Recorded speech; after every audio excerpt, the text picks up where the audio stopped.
네. 아, 저 방송하자면요. 순간 들어보네.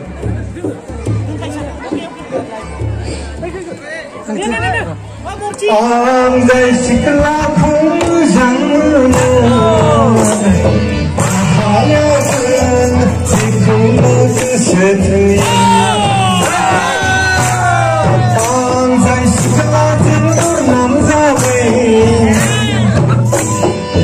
Phải nhớ thân thì muốn nhìn Xem đến lại ra về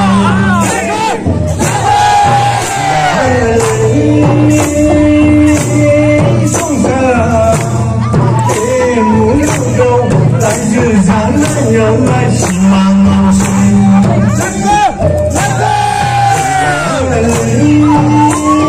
trong sao em muốn lâu cao phải như ván nhớ lại chỉ mang màu xanh lúc cô lâu thắm nói giữa những ai nơi nhà kỳ kami berdua mesin raja lain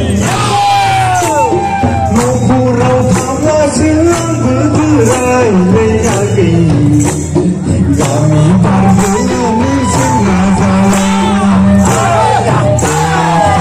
sebab saya kontenger ang selai kleng kuye foto sebab saya kontenger ang selai kleng kuye Hãy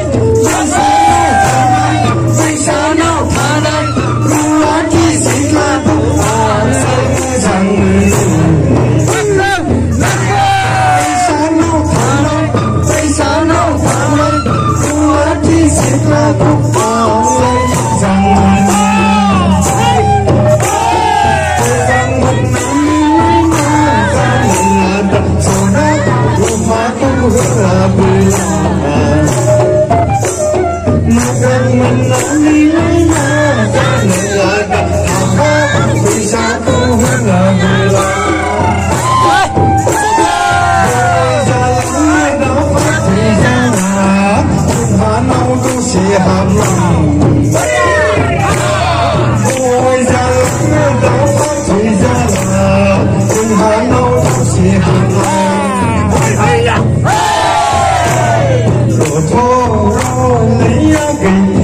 lỡ những video